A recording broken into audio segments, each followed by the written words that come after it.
Welcome to the webinar Getting Started at Crossref. This is an introduction of Crossref for new members, and we're really happy to have you here.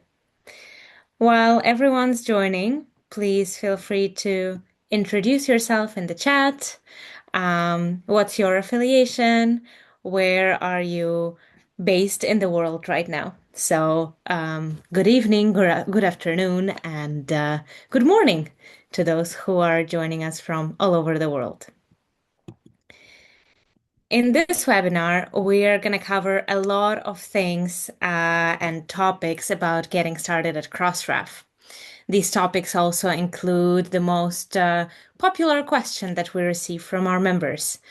We're going to talk about the benefits and obligations of your Crossref membership, about importance of registering your content and metadata with it.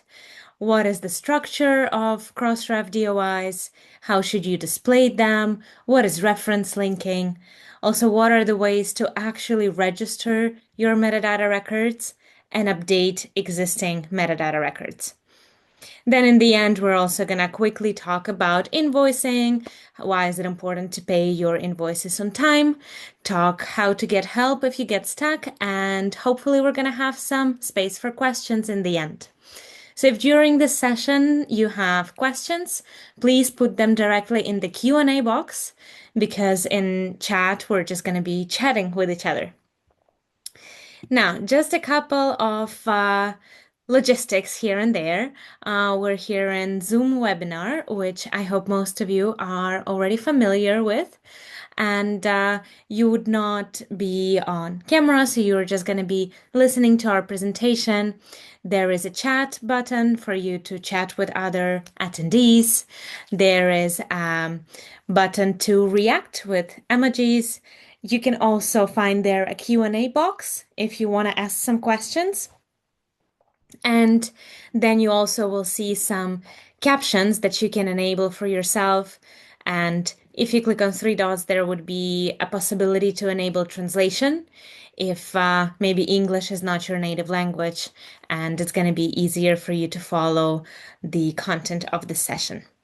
This session is also being recorded, and afterwards we will send you the recording and the slides via the email if you registered. So yeah, who's here today? I'm gonna start because I'm talking. My name is Marina. I'm the Member Experience Manager here at Crossref. My day-to-day job is to make your experience as members better, more smooth, more happy, and just exciting. I am based in Vienna in Austria, so it is my evening, but I'm really happy to be here and meet more of you. I'm gonna pass over to Isaac. Thanks, Marina. My name is Isaac. I'm the head of participation and support here at Crossref. Similar to Marina, my job is to make sure that your membership journey is smooth and goes well from day to day. Thanks everybody for joining today. I see representatives from around the world. Lots of people in the chat introducing yourselves. There's people from California and New York and in between in the United States. I see someone from Wyoming, some people from Sweden, Vatican City, Egypt, Chile, all around the world. So thank you for introducing yourselves in the chat. I'm glad you're here today. Thanks for joining us. I'm going to start today by talking about your membership journey. So next slide there. So yeah, as a new member, you and your colleagues will receive a number of emails from us, from our membership team, with a lot of information about starting on this journey through this Crossref experience with us, through this experience of registering metadata. So over the next few months, you'll be receiving additional information, additional emails with more information and topics that will make this experience easier and smoother. You heard Marina talk about this. Our goal is to make this process smooth and easy for you, and we're here to help along the way. So we'll be discussing many of the topics that are on this slide throughout today's webinar. So when you filled out your application form, you ticked a box to accept our membership terms on behalf of your organization. And becoming a member with Crossref comes with benefits, but there's also some obligations. There's some expectations from us and from fellow members. So when you join in this agreement, there's some things that we expect from you and some things that we're going to give back to you as a result of being a member here. So let's talk about some of those things in more detail now. So being a member allows you to create a persistent identifier. That we call that a DOI, a digital object identifier. That's why we're all here. For each object that you want to register, when you think about an object, you think about typically a journal article or a book chapter, a conference paper, maybe a grant, maybe a data set or a report. And so for each of those objects, you're going to register a metadata record with us. By registering those research objects, again, those journal articles or reports or book chapters, you create a DOI and a metadata record that goes into our system. And when you do that, your organization becomes a part of this globally connected network of scholarly research. And that collection, that corpus of research grows and grows and grows each year. I've been here for 8 years, and I remember when we were talking about how many organizational members we had back when I first joined, and it was something like 12,000. Today, we're up to 24,000 organizational members around the world, representing over 160 different countries. We heard some of you are here today from around the world. Um, Collectively, there's been over or nearly, excuse me, nearly 180 million items registered with us. I looked at that number today. So we'll surpass 180 million items here in the next week or so. This DOI and metadata record that you register with us is then part of this globally shared corpus of metadata, this ecosystem of scholarly research that's shared with hundreds of tools and thousands of users around the world who are using our free and open APIs. So that means that your content will be discoverable and your publications and content will be found more easily. Furthermore, the metadata you provide to us is powered. This metadata that we have in our system it powers a number of additional services that we have developed at Crossref and a number of third-party uh, tools and services as well. And you may have heard of some of these services like Cited that's our own service. We also partner with an organization called Authenticate or Turnitin to bring you similarity check. Um, and then we're also governed by our board, and that board is made up of representatives from our membership organization. So all of you. So if you're interested in being a part of the board and determining the future of the organization, please consider that. All of our members also get to vote in our elections. So we're this nonprofit organization that is governed and guided by our community. Being a member also has obligations to your fellow members and to the scholarly community as a whole. You should register DOIs and metadata records for everything you publish going forward now that you've become a member. And registering that DOI is not optional. That's a mandate. All your articles going forward should have a DOI registered with us. And you should make sure that you only register records for content where you are the publisher. That is where you have the rights to publish and register that record. You're taking on long-term responsibility for stewarding that content and its metadata going forward, and your name will show in the metadata as the publisher starting today and going forward. This means, for example, if you're here today from a university, you should only register DOIs for articles in the journals that the university publishes. You should not, for instance, register DOIs for articles in journals that are published by other organizations, even if, say, your staff is one of the authors. So once you have registered that DOI with us for the item in question, we'll call that a journal article, just for the sake of simplicity, then that DOI needs to remain the unique identifier for that journal article forever. That's what we're, that's our part of the part of the promise here is we're going to maintain that metadata, make that metadata available in perpetuity, and we need you to help us in that goal as well. If the content moves to a new website or if it's acquired by a different publisher, if it already if that already has a DOI, then that metadata associated with that DOI that's already been registered needs to show and be represented and maintained by the new publisher. The DOI itself shouldn't change over time, and it's really important that you don't register new DOIs for content that already has a DOI if you do acquire content throughout your time as a Crossref member. So again, to just continue talking about this example, if you acquire a journal from another member and they have already registered DOIs for existing issues of that journal, we can transfer ownership of that journal title to you, and you should continue to use and display those existing DOIs. We can give you access to update the metadata records of those existing journal articles, even if the prefix even if the prefix itself isn't your prefix, we can transfer individual DOIs to you so you can maintain them going forward. And when you register a DOI with us, you'll provide us with a resolution URL. This is where you want the reader to arrive if they paste the DOI into a browser. And we call this the landing page. This is where your DOI link is going to resolve to, and so that we can maintain it and it will be available forever. It's not the only thing you'll register with us. So you'll also register some bibliographic information, um, so that when the end user or researcher arrives on that landing page, they know that they have arrived in the right place. So you should display that DOI and that landing page in perpetuity. Marina will probably provide more information on landing pages and our display guidelines in the future, but I'll just copy and paste a DOI here into chat so that you have an example. And this is a DOI for a version of this presentation that I gave a few years ago. So if you want to see what that looked like back in the day, you can. Um, there's also an obligation to undertake reference linking. And reference linking means that in the list of references at the end of your articles, the ones that you display on your landing pages, you will have DOIs available there. And this means that anyone who's reading your works and reviewing your reference links, they can quickly and easily be taken and seen the connections between the journal article or the work in question and how that relates to the other works that were cited by that work. And you should do this for all the references that have DOIs, even if the articles are published by other organizations. Um, and we will send this presentation after the meeting and the link here that's provided about reference leaking so you can click on it and get more information. It looks like Colin has shared that in the chat, so you have that there as well. And then the final two obligations of membership is that you should maintain and update your records. Again, I've talked about this, but in perpetuity, ongoing.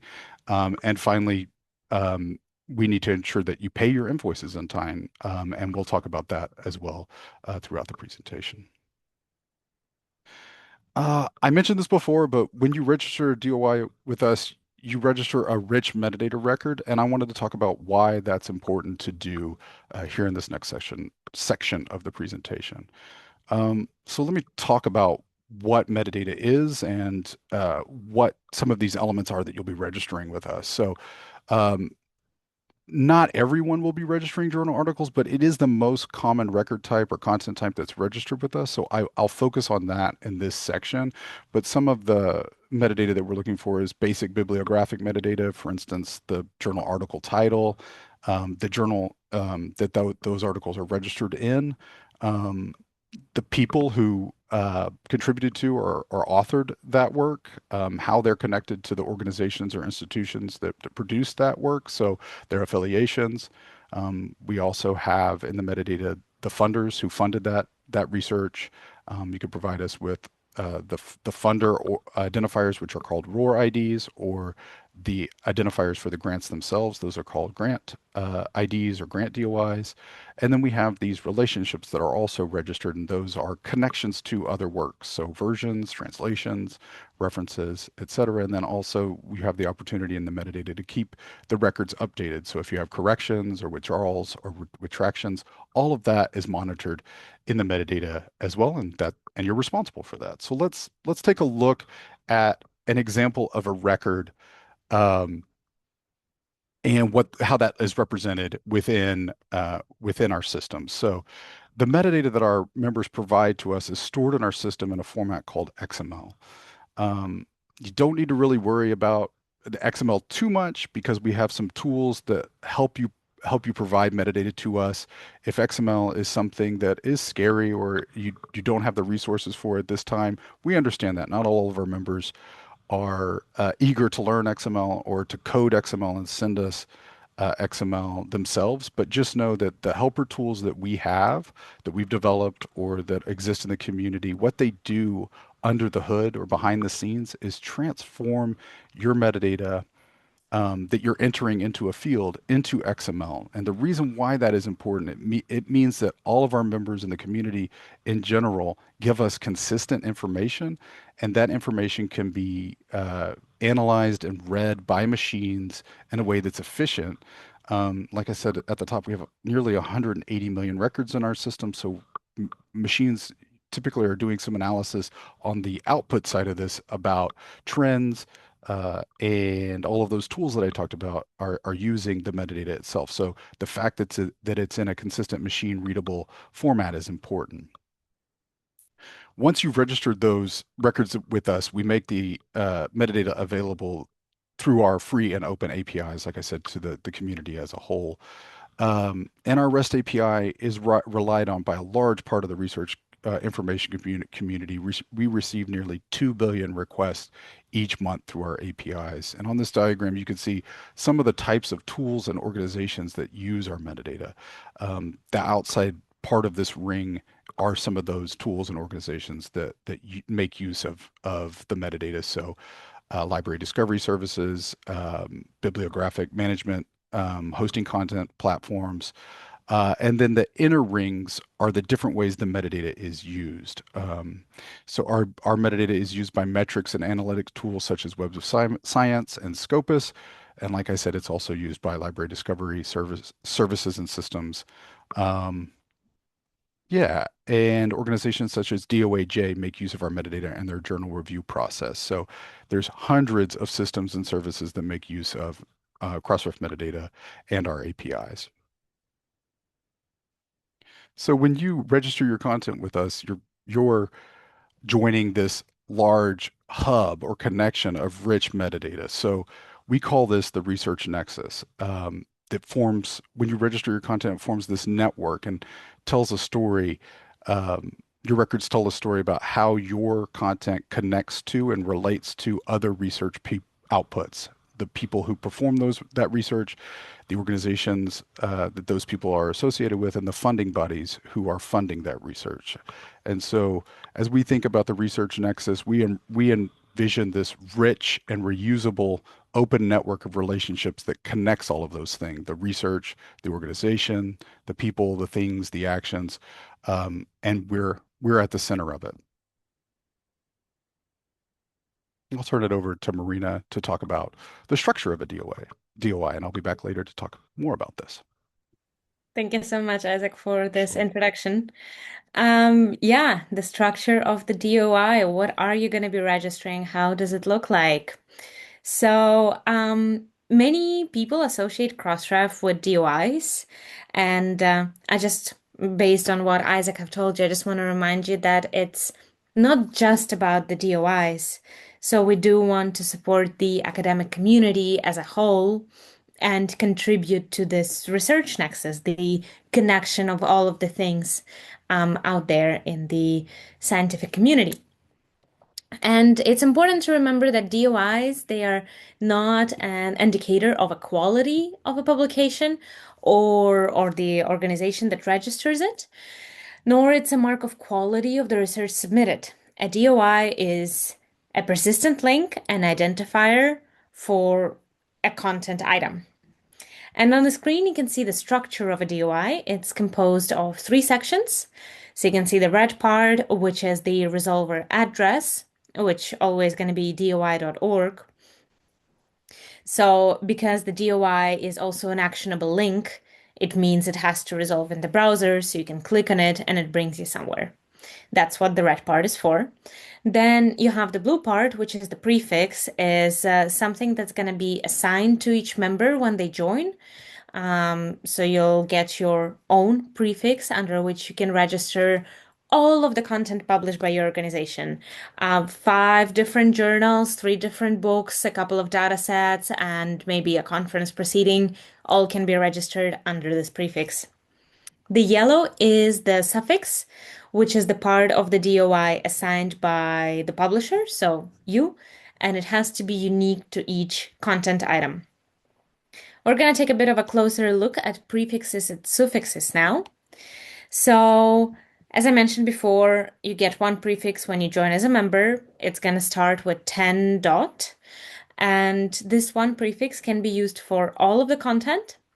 You can add new content to it at any time. There's no minimum, there's no maximum. It's really all up to you as a publisher to register your content on this prefix. There's no schedule you need to keep up with. It's all up to you. Now, the DOI suffix should be simple, short, and very important, it has to be opaque. So, easier said, it should be random. You can use a generator of like a random string. At Crossref, we also have a suffix generator. Once you're going to receive the slides afterwards, there's a clickable link there. So you can use it to generate your suffixes. I know it might be really tempting using a pattern with like human readable elements in your DOI suffixes, but it can cause problems. There are various services and tools that use the DOIs and they try to maybe predict future DOIs that are not registered.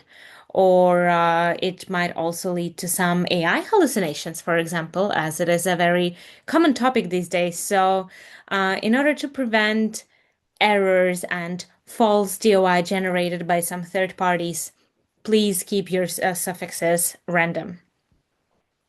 Now, once you have registered your DOIs, and you have the prefix and the suffix, and if you click on it, it's resolving. Okay, what do we do now? We need to also display it and start doing reference linking.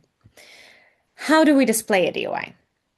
So, first of all, please don't put the DOIs on your website unless they are successfully registered and are active. So you need to make sure it resolves, means if you click on it, it actually brings you somewhere to that URL that you mentioned. That means it's active. Only after that point, you can put it on your website or specifically on the landing page of the article that you registered. It should be displayed as a full URL link like you see above on the screen. So it's visible for a human that it's a link. So it's intuitive for a user to click on it. It shouldn't start with the DOI and a semicolon because then it's just a number. It's not really a link. It doesn't tempt you to click on it. And of course, we recommend using the secure HTTPS rather than HTTP in the link. Now, how should the landing page look like where you've put the DOI and also the page to which your DOI is resolving? This page should include a full bibliographic citation or information about the content that you registered. So Isaac was giving a journal article as an example. So as well as the screenshot, it shows you a landing page of a journal article. It includes the name, the authors, the abstract. It should include a DOI, and it also should include a way to access the full text. It can either be a button, download PDF, or open in a reader, or maybe it's behind a paywall and you want to put a button, pay $20 to read this article. That's all fine. But it should be a way to access the text. And yeah, sometimes you can also even put the full text on the landing page. But ideally, when someone clicks on your DOI, you need to bring them to the page so the user can be sure that this is the right place where they landed. Here, I'm going to show you an example for not a suitable landing page. As you can see here, it's one page of a journal issue and then just the list of the articles. So which means we're going to have what, like 5, 6 DOIs that all resolve to the same page. It's not a unique URL.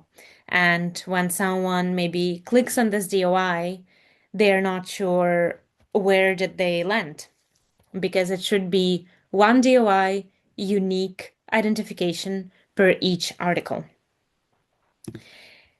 Now, we've talked a lot about DOIs and how to display them, but let's maybe circle back a little bit and talk about the ways to register all of these records. How do you send this information to us at Crossref?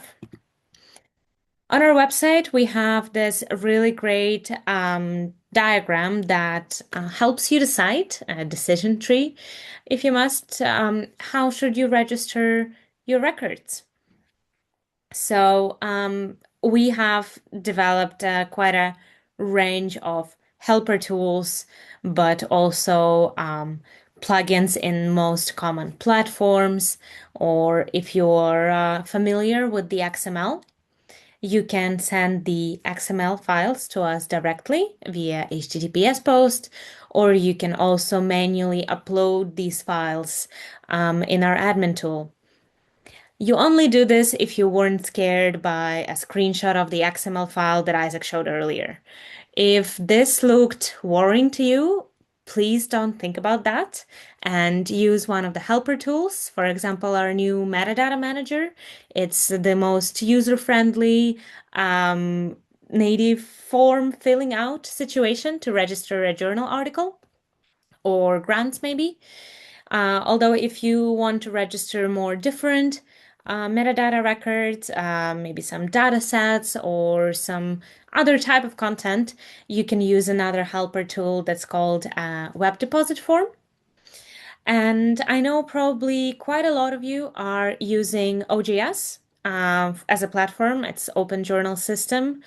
And there you can actually enable the plugin that's going to make your life completely easier. You just publish your articles there on your OGS instance, and the system, the plugin, once you've put your prefix, username, and password there, it just sends us automatically all of the information.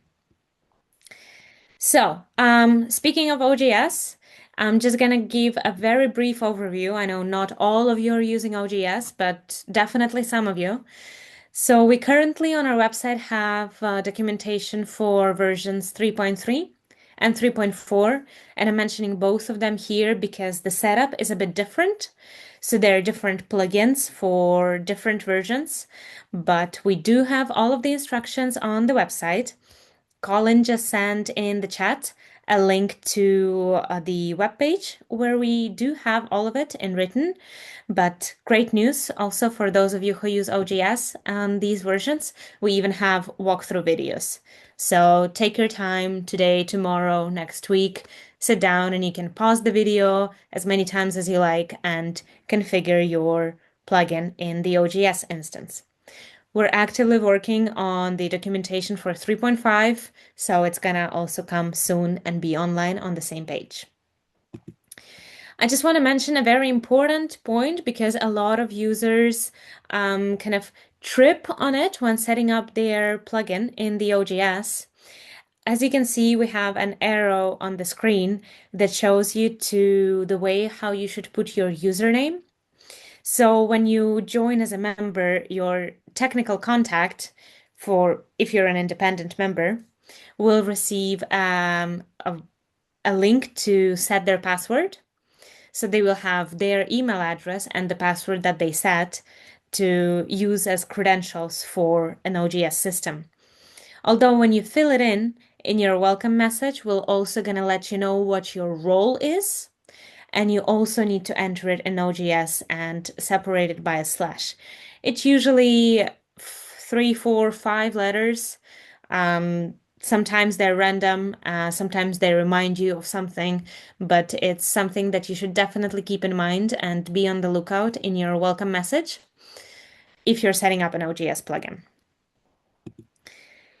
Now, there are a couple of additional plugins in OJS because we work closely with PKP to improve the level of your metadata if you're using OJS platform. So, of course, there is the registration of the DOIs, but then there is also reference linking and deposit. So you can add the references, the DOIs for your references in the end of it, and you can also send your references to us at Crossref as a separate metadata element. You can also include the funding data, and if you're interested in subscribing to Similarity Check service, there's also support there. In the slides, we've provided also relevant links to the PKP documentation. And now, coming to our brand new, fresh, hot off press, very friendly user-friendly tool, the new Metadata Manager. And I'm going to pass over to Isaac to explain more about that. Thank you. Thank, thanks, Marina. I'm trying to answer all of the good questions that are being asked over in Q&A. So please, if you have questions, continue to ask them over in the Q&A, and we'll get to them and answer them as we go through this. Colin is helping there. Yeah, so new metadata manager, our newest helper tool. I wanted to talk through that. So yeah, the screenshot here on the next slide will show you what this tool looks like, and we'll give you the URL. So this new metadata manager tool can be used for journal articles and grants only. And you'll see the link on the next slide at the top of the page, so you can see how you can access this new tool. It's at manage.crossref.org/records. So you can choose to create a new journal article record or edit an existing record using this tool. If there's a journal article that's been previously registered, you can click that edit record and import it and use it that way. If this is the first time you've ever used this form, you'll choose new record and begin the process there. And that's what I'm going to talk through. I'm going to talk through a new record here in this demo today.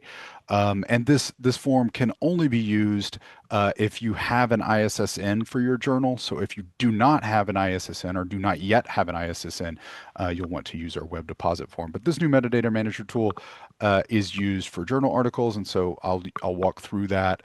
You'll start by selecting the record type that you like to use, and like I said, this tool currently only supports journal articles and grants, but we're working to expand it to other additional record types in the future. So for this one, we'll select journal article. We'll click continue. We'll move to the next screen here, and to start here, you'll enter information about a single journal article. So you'll want information like what's the title of your journal article and which DOI are you going to register for that journal article, and then what is the landing page on your site where that article lives? What is the URL of the landing page on your site? So any of these fields that you see with an asterisk next to them, that means that those metadata elements are mandatory, and we need you to provide us with that information in those fields. Any of the fields that do not have an asterisk obviously are optional, and if you do not know what those fields are or don't have that information, feel free, please leave those blank.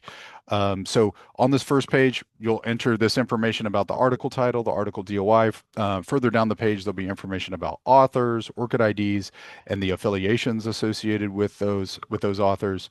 On the second page, on this next slide, once you've entered that information about the article, then you'll tell us which journal that article is in, and you'll include information about the journal title that the article is being published within. You do have some options to provide us with issue level metadata, although issue level metadata is probably the least valuable or has the least utility of any of the metadata that you would enter into this form. So we have made it a little harder for our members to include that issue level metadata into this form, because we don't want that to be a complicating factor that will prevent the article level metadata from making it in our system. So it may be easier to omit article level, or excuse me, issue level metadata when you're registering a journal article, and no, that's okay to leave that blank if you don't know it or don't have it. It's not going to prevent us from establishing citations if you leave issue level metadata out of that. Once you've submitted all this information about your journal, you can click submit. You have now completed your registration, and you'll see this is the confirmation screen. So this means that your registration was successful. You could see we provide you with a submission ID that is a reference point for the processing of your metadata. You could see the DOI on the screen there itself. That's clickable. It will resolve to the landing page which you provided in the form itself. And then there's some other on-screen prompts about this registration, and all of this is done in real time. So you can, when you're using the form, you know at the end of it whether your DOI was successfully registered. If you see this screen, it means that it was successfully registered. If you see the next screen, it means that, uh-oh, there's a problem. This means that there's an error with the registration. In this particular example, it means that there's some discrepancies between the journal title level information that was provided in this submission compared to what we have stored in our system. That is what was provided in a previous registration. And so we need some help um, in determining what how to resolve those discrepancies. And so we've returned an error, and you would need to contact our support team at support@crossref.org to assist with this. And you can see there's a link here at the bottom of this screen about troubleshooting submissions and all the possible errors that our system will throw. So if you ever see an error like this, you can reference the link here at the bottom to say, what does that error mean and what do I do to resolve it? Some of them you can resolve and some of them need our intervention, like this example on the screen. So, and we're always happy to help. Other content registration methods. So yeah, this metadata manager is our newest helper tool. We have an older web deposit form helper tool as well. As I said previously, not all of our members are able or willing to generate their own XML, and some of you don't use OJS. So we have created these helper tools that are meant to be alternative options that are just meant to make this easier for you. So we've got the web deposit form. The web deposit form supports other record types. So I just went through the new metadata manager tool. It supports journal articles and grants. The web deposit form also supports journal articles, but it also supports books, conference proceedings, reports, dissertations, and you can also register cross-mark policy pages using that tool as well. So it provides support for a larger number of record types if you're looking to register something different than a journal article. Then a web deposit form might be the best option for you if you're not ready to tackle XML. And obviously, like I said earlier, all of our records are registered in XML. So if you're comfortable with XML and want to register XML with us, that's always an option as well. You can submit a direct deposit of XML, and there's links here for more information about the web deposit form if you choose that method, or direct deposit of XML if you choose that method. I'll just say one last thing about the metadata that our members registered with us. Like I said before, it's stored as XML, and our XML schema provides a structure or a set of rules that keeps everything consistent and interoperable. So that schema that you're adhering to when you enter this fields, it's really a set of rules that defines what can be included in a submission and how that is formatted, and that makes the content that you registered with us consistent and machine readable, which is really important for analysis and consistency throughout the process. Um, the next part down I want to talk about is maintaining your metadata. We talked about how that was an obligation of membership throughout.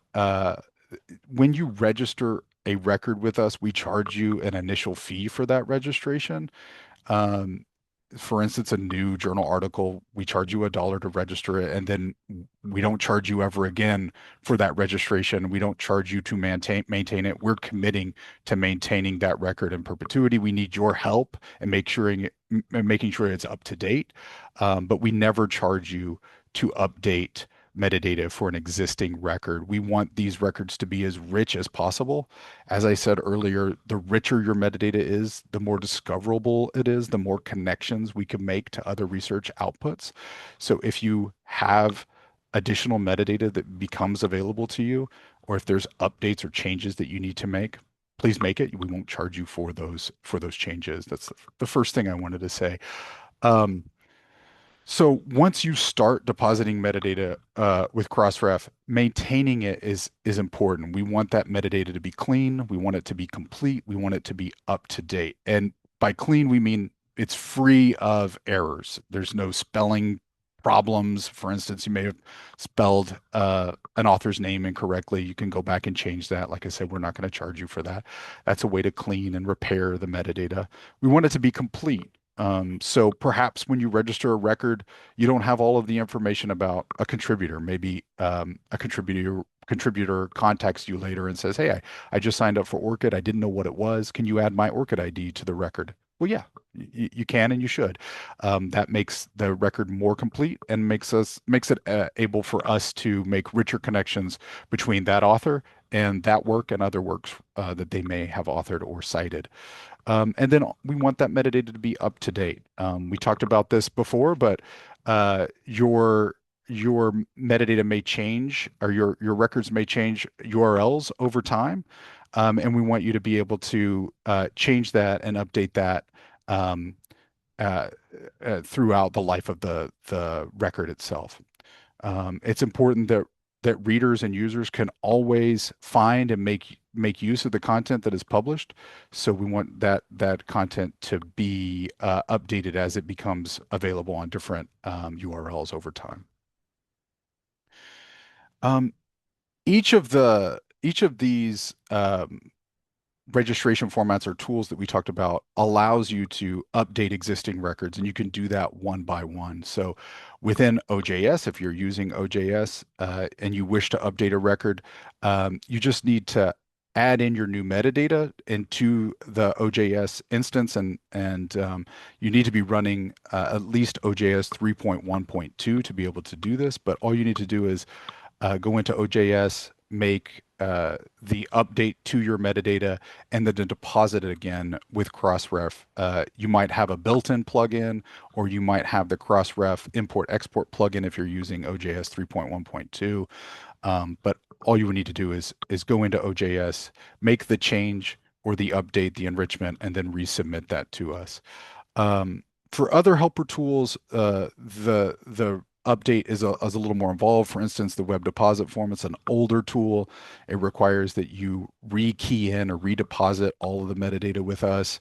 And so you need to make sure if you're using that method that you're when you rekey in the metadata that you're providing us with all of the metadata that you did before, and there's no misspellings or inconsistencies with the metadata that you're submitting to us. Obviously, that's not the most efficient use at rekeying everything back into the tool, and so we've made that easier with Metadata Manager. You saw me talk about that with the new Metadata Manager tool.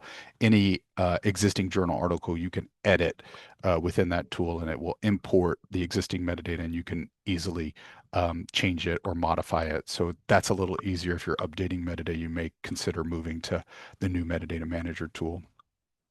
And then if you're an XML user, what you would do is update the metadata and resubmit it to us with the corrections in place.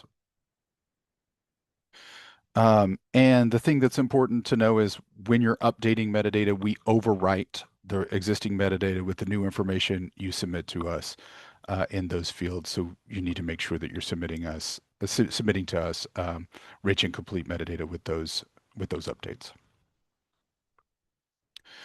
Um, yeah, we talked about updating records in bulk. There are a few metadata elements that can be updated in bulk. I've just written a post about this in the community forum, so I'll include that in the chat uh, here as well. I see Colin has included some information in the chat. This is something I just wrote on Friday, so if you're looking to make updates and you want to do it in bulk, there's more information here. We provide shortcuts to that, so you can upload a CSV file into the web deposit form to do targeted updates. We also have ways of updating other metadata with resource. They're called resource-only deposits. Those are, again, are targeted ways to update metadata without having to resubmit everything in full. And then lastly, here on the screen, you can see we also provide a bulk method for updating resolution URLs that is just a text file that you can submit to us. Again, that's one of the most common updates that we have is the content may have moved from one URL to another. Perhaps it was recently transferred, or you did a platform migration and those resolution URLs are updating. The DOIs don't need to change, just the resolution URLs. And so we provide you with a way to bulk update those to make it easier for you. So there's more information here if you're ever in that situation where you need to update the landing pages of your DOIs. We allow you to do that in bulk and make it easier for you. Um, Let's see here. Let me turn it over to Marina to talk about invoicing and then to talk about how you can get in touch with us if you have questions. Back to you, Marina. Thank you so much, Isaac. That's been really great insights about updating metadata, and I know we've had quite a couple of questions in the Q&A box, and Colin has been tackling those, but I hope the recent slides have made it a bit more clear for you. I know it's been already a lot of time of us talking and explaining all of the details, so I promise you just one last piece of information. How do you pay? Why do you pay? When do you pay? And all about the payment. So, for most members, so our independent members, there are two sets of fees that are associated with your membership. There is the annual membership fee that covers your membership, and then there is the content registration fee, which are the one-off fee for each item you register with us. So basically, every time you register a DOI, there's going to be a fee for that. Every time you update it, as Isaac mentioned, there will be no fee. So, annual membership fee invoice is sent each January for the year to come. If you've just joined in 2026, you have paid the prorated amount until the end of the year, and your next membership fee invoice will come in January 2027. Content registration invoices are sent quarterly, and they are based on the amount of content that you have registered in the past quarter. So, in the first days of April, if you've registered DOIs in January, February, or March this year, you will receive an invoice for all of the content you registered. Unless the total amount is under $100, then it will roll over to the next quarter or to the end of the year, whichever comes first. So beware if you're registering just a couple of articles here and there, you might get in January a content registration invoice for all of the DOIs you've registered in a year if it's under $100. How can you pay? We have a payment portal where you can pay with a credit card. We also accept bank transfers and checks. So there are a lot of payment instructions that go out to you with each payment. And yes, please pay your invoices on time because if you don't, we will suspend your access to register content. And if we don't hear from you and we get no payment from you in a long time, we will unfortunately have to revoke your account. And yeah, even after all of this information, we know Crossref is a lot of nuanced processes, and maybe for some of you it's completely new. You can always get help. So just a reminder, we will send out a recording of this webinar to everyone who registered. You can forward it to your colleagues. You can share it with your friends, show it to your family. All works. We will also send you the slides, so you are able to click on all of these links. And if after that you find yourself struggling, I invite you to visit the members area.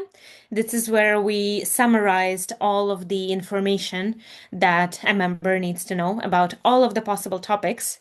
So it's kind of, I recommend you bookmark it. Then you can also read our documentation. If it's more of the technical side of things, you can visit our community forum and see what other members are talking about. You can also contact the team directly. So you just fill out a contact form there. If you need to update your contacts or an account details like an address or a name, you also fill out that contact form. And then if you are using OGS, we encourage you to have a read through plugin documentation and also take a look at the PKP community forum. So there are a lot of ways how to get help, and we really hope that this webinar was one of the first things that sets you up for success. Now, we're still left with 11 minutes of the webinar. So I've seen that both Isaac and Colin have been answering a lot of questions, and I encourage you to ask us more questions through the Q&A. I see there's a question from Mohammed, and I'm going to answer this live right now. So Mohammed is asking, are there any African countries exempt from payment? So Short answer, yes, there are some. Long answer is we usually do not waive any fees except the countries and organizations that are eligible for the GEM program. I think Colin will briefly drop a link to the GEM program information in the chat. But basically, there are a couple of lists based on World Bank data that show least economically developed countries. And for the countries that are in this list, we review it on a yearly basis. And for them, the fees for annual membership fee and content registration are waived. If this organization decides to subscribe to another paid service, like maybe Similarity Check, we will not be able to waive fees for that. So I see a link in the chat from Colin about the GEM program. So go ahead, take a look. If your organization is based in one of these countries, once you submit your DOIs to be registered, you will not be getting any invoice for that. If you are still not sure, you can ask our support team by filling out the contact form, as you can see here at crossref.org/contact. Hope Marina, that. we also had a question which you've answered from David. It says the OJS platform we have generates the suffixes automatically, and there is definitely a pattern there. Is that a problem? And you have said, well, there's a checkbox where you can randomize the pattern, which is an option for OJS users. I wanted to talk about that a little bit more. I know we talked about it earlier, why DOI suffix patterns should be random, and you talked about machines making errors and AI hallucinations. But there's also more to that, that people have feelings about patterns, and that's the reason why they can be challenging, or they can be threatening, is because we have feelings about those patterns. And if those things change, or if there's an error in the pattern, for instance, the journal abbreviation changes over time. The thing that's the most important about the DOI is its persistence, and it's our ability to make the connections that we've talked about through today's webinar, those relationships that are so important. If something compromises that, that is a threat to our ability to do that. So if our members have patterns, and those in a year or 5 years or 10 years, those patterns need to change, or if there's an error in that pattern, that can jeopardize the thing that's the most important about the DOI, and that's its own persistence. And like I said, our ability to create citations. And that's another reason why we recommend that you randomize those suffixes. And in the newer versions of OJS, they let you do that really easily with that checkbox that Marina pointed out. So Marina, thanks for that. And David, thank you for your question. Thank you so much. Yes, David, I see that you've submitted another question that you don't see that option in ODS. So, depending on the version, it can be in a different plugin and in a different spot. So, I think the best way would be to look it up on the PKP documentation because each versions are different. From those recent ones that I've seen, they are there. It's just might be tricky to find in the beginning. Um, Okay, I also have a quick question from Ali in the chat here that I want to address very briefly. Ali here is from Iraq, and there are difficulties to pay by bank transfer. We know that currently there are issues with accessing our payment portal for the organizations based in Iraq, in China, in Russia, and maybe some in Belarus. So for those members, it might be harder to pay with the credit cards, and the only way would be to pay by a bank transfer. Outside of these options, I'm not sure if there's anything else, but for most of them, a bank transfer does work. So try reaching out to a couple of banks to see what your options are. Um, there is a question from Peter in the Q&A. Thank you for this insightful orientation. Thank you for your feedback, Peter. Which of the metadata registration method would you suggest for new members? So we mentioned before there was a slide with kind of a decision tree, which content registration method should you use? First of all, if you're not familiar with XML, we encourage you to use one of our helper tools. And if you're registering journal articles, the best way to go would be our new metadata manager. If you're registering also other types of content, you should go ahead and take a look at the web deposit form. So that would be a brief reply to your question, Peter. Okay. I see there a lot of questions have been answered today. I'm just checking in if there's anything still open. Do let us know if something else is missing for you. I see a question from Daniel that Isaac is typing an answer to. It's a GEM eligible member that subscribed to Authenticate service, which is what you might also hear being called similarity check. So for a similarity check, you also pay an annual membership fee that is 20% of your Crossref membership fee, or if you're GEM eligible, what would your Crossref fee would have been? So you pay this in the beginning of January and to cover the usage of the service for the year to come. And then also in the beginning of January, you receive an invoice for the amount of documents that you have checked using this service in the past year. And the first 100 documents are free, but then for the others, you do have to pay for those, whether you're GEM eligible or whether not. Yeah, and Isaac also dropped a link to how to and Colin as well, how to participate in the similarity check. There is an eligibility criteria, so not everyone can just go ahead and join. So do check it out and see if you wish to subscribe to that. What's a similarity check is a tool which is basically a plagiarism tool where you can upload your documents and check them for plagiarism. I think that's the fastest answer I could get.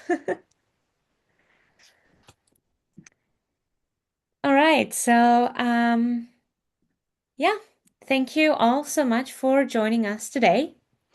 Um, if you want to refresh your memory next month or in some months after that, or maybe you'll have some turnaround in the team within your organization, we will be hosting this webinars every month in different time zones. As Isaac mentioned, we have members from more than 160 countries, so we want to make sure that everyone gets a chance to join. And yeah, stay tuned for an email to come from us by the end of this week with the recording and the slides. And welcome to Crossref. Thank you all for joining. Thank you.